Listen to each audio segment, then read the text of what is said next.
Hello and welcome to Money Girl's Quick and Dirty Tips for a Richer Life. Today's topic, how much of an emergency fund do you need? A listener named Nick emailed me with this question about building an emergency fund.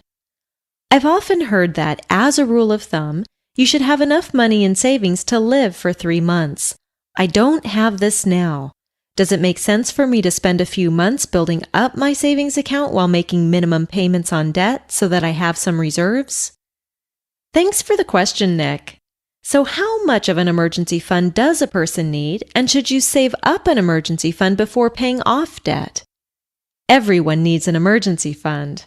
If you don't already have one, start saving for one today. Not tomorrow, today. Unexpected things can happen that may mean having to go without your income for a while. You'll have peace of mind if you're prepared to weather a period without your usual income.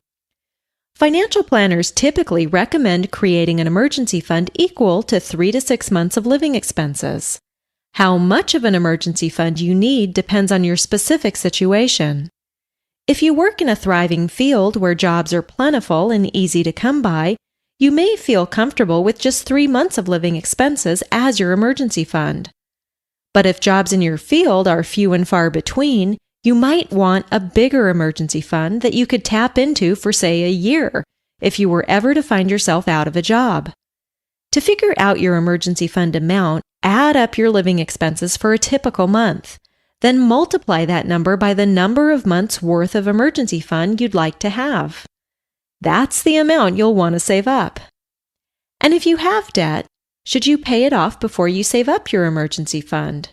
It's safest to create an emergency fund even if you're carrying some debt. Creating even a small emergency fund will make you better able to weather life's storms. How you decide to balance paying off debt with creating your emergency fund depends on the interest rate on the debt and whether you want to pay the debt off as quickly or as slowly as possible. If it's a really low-interest student loan, for example, you might decide that paying it off as slowly as possible makes sense for you. In this case, you'd want to save up your emergency fund while continuing to make minimum payments on your student loan. If, on the other hand, you have high-interest credit card debt, you'll want to pay it off as quickly as possible. In this case, if your ultimate emergency fund goal were, say, 6 months of living expenses, you might want to first save up 3 months' worth, then pay off your high-interest credit card debt, and then continue to build your emergency fund up to your desired 6 months' worth of living expenses. It's important to keep your emergency fund in a separate account that will preserve it and make it readily accessible if you should ever need it. A savings account or a money market account are both good places to keep your emergency fund. You can search to see which savings and money market accounts are paying the highest interest rates at bankrate.com. And here's one last tip.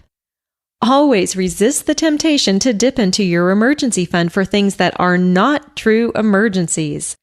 Holiday shopping, putting money into the hot stock your uncle just told you about, and getting a new mountain bike are not emergencies. Your emergency fund is there to protect you in the event that you lose your job, are unable to work, or go through some other type of major life upheaval. Hopefully you won't ever need to use your emergency fund, but if you do, you want it to be there for you, so resist the temptation to put your hand in the cookie jar. After you've saved up your emergency fund, you'll be ready to put the money you save beyond that point to work for you by starting to build your investments. Cha-ching! That's all for now, courtesy of Money Girl, your guide to a richer life. As always, everyone's situation is different, so be sure to consult a tax or financial advisor before making important financial decisions. This podcast is for educational purposes only and is not intended to be a substitute for seeking personalized professional advice. Oh, and I'd really appreciate it if you took a moment to post a review at iTunes. Send your questions or comments to money@qdnow.com or call them into my voicemail line, 8776-RICHER. Thanks for listening.